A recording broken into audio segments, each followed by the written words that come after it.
बिस्मिल्लाहिर्रहमानिर्रहीम। अल्हम्दुलिल्लाहि रब्बिल आलमीन।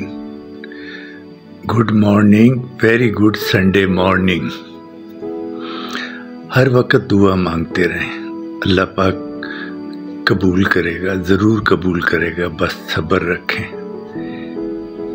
अगर दुआ जो इंसान को अर्श पर भी पहुंचाती है और बदुआ फर्श पर, तो दुआ की कदर करें, दुआ मांगते रहें। आपके पास दुआ मांगने का वक्त है तो अल्लाह के पास सुनने का बहुत ज़्यादा वक्त है। अल्लाह पाक आपको सेहत, तंदुरुस्ती और खुशियों वाली लंबी ज़िंदगी अपने प्यारों के साथ दे। अल्लाह पाक आपकी ज़िंदगी को बहुत ज़्यादा खूबसूरत बना दे। आपकी फैमिली के साथ आप हंसी खुशी अपनी ज़िंदगी गुजारें। आमीन सुम्मा आमीन।